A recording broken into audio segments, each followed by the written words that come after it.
Assalamualaikum warahmatullahi wabarakatuh.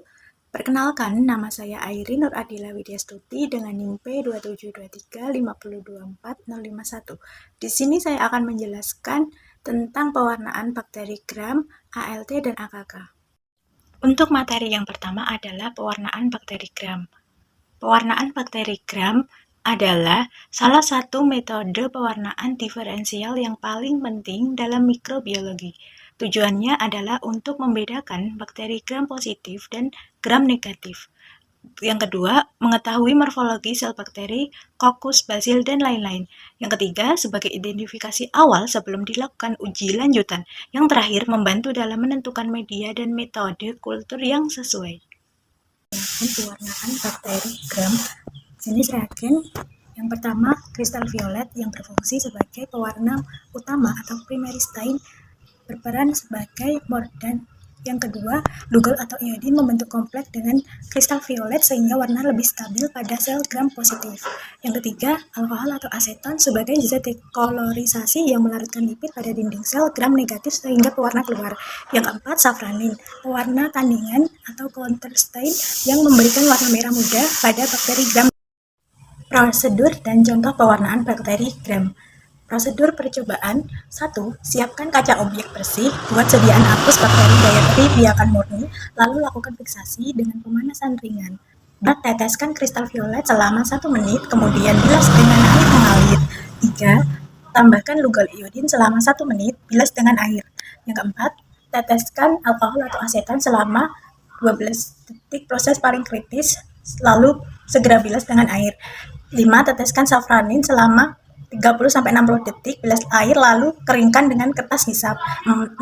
Amati di bawah mikroskop dengan lensa objek imersi 1000 kali. 7. Hasil pengamatan untuk bakteri Gram positif berwarna ungu, untuk bakteri Gram negatif berwarna merah. Untuk contoh bakteri Gram positif terdapat Staphylococcus aureus berbentuk kokus, Basilicus subtilus berbentuk basis. Untuk Gram negatif, contohnya adalah Escherichia coli, Salmonella sp. ALT, angka lempeng total. ALT atau angka lempeng total adalah metode mikrobiologi untuk menghitung jumlah total bakteri aerob mesofilik yang hidup atau viabel dalam suatu sampel. Tujuan ALT yaitu mengetahui jumlah total mikroorganisme hidup viabel dalam sampel. Yang kedua, menilai kualitas higienis dan sanitasi bahan pangan atau farmasi. Yang ketiga, mengetahui ada tidaknya kontaminasi mikroba selama proses. Yang keempat, sebagai acuan dalam penetapan kelayakan konsumsi atau keamanan produk. Prosedur percobaan ALT.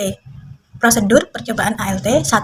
Siapkan 5 tabung reaksi steril berisi 9 mili NaCl 0,9%, beri label pengenceran 10⁻1 sampai 10⁻5. Haluskan sampel padat 1 gram atau ambil sampel cair 1 mili, masukkan ke tabung 10-1, kemungkinkan. Yang ketiga, lakukan pengenceran bertingkat sampai 10⁻5. Yang keempat, siapkan media PCA atau plate count agar larutkan dan sterilkan. Yang kelima, siapkan 5 petri dish steril, beri label sesuai pengenceran.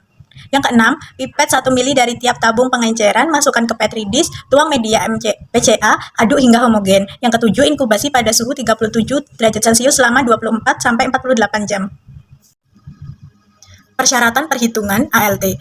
Adapun untuk batas persyaratan perhitungan dari ALT adalah 1. Mikroba yang dapat dihitung 30-300 koloni. 2. Kurang dari 30 koloni dianggap cemaran. 3. Lebih dari 300 koloni speeder atau tak terhingga sehingga tak dapat dihitung. 4. Jumlah bakteri adalah jumlah koloni dikali faktor pengenceran. Yang kelima, perbandingan jumlah bakteri dari pengenceran berturut-turut antara pengenceran yang akhir dengan pengenceran yang sebelumnya. Yang keenam, jika sama atau kurang dari 2, maka hasilnya dirata-rata. Jika lebih dari 2, digunakan pengenceran sebelumnya. 7. ALT adalah jumlah koloni dikali 1 dibagi faktor pengenceran. Berikut ini adalah contoh perhitungan dari ALT. Selanjutnya adalah materi AKK. AKK atau angka kapang kamir adalah metode mikrobiologi untuk menghitung jumlah kapang atau mold atau jamur dan kamir atau yeast dalam sampel.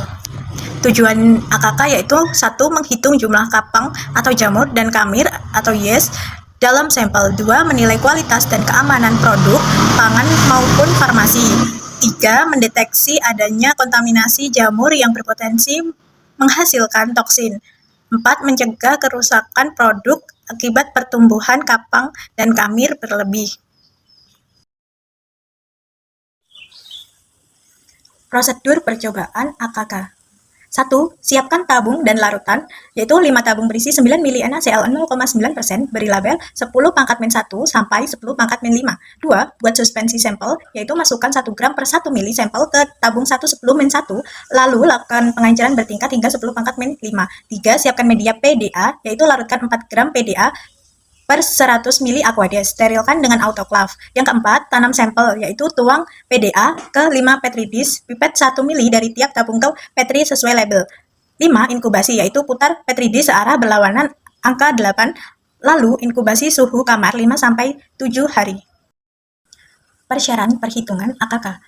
Adapun tes persyaratan perhitungan dari AKK adalah 1. Kapang kamit yang dapat dihitung sampai 150 koloni. 2. Kurang dari 15 koloni dianggap cemaran. 3. Lebih dari 150 koloni spider atau tak terhingga sehingga tak dapat dihitung. Yang keempat, jumlah kapang kamit adalah jumlah koloni dikali faktor pengenceran. Yang kelima, perbandingan jumlah kapang kamit dari pengenceran berturut-turut antara pengenceran yang akhir dengan pengenceran yang sebelumnya. Yang keenam, jika sama atau kurang dari 2, maka hasilnya di rata-rata. Jika lebih dari 2, digunakan pengenceran sebelumnya. 7. AKK adalah jumlah koloni dikali 1 per faktor pengenceran. Terima kasih atas perhatiannya. Wassalamualaikum warahmatullahi wabarakatuh.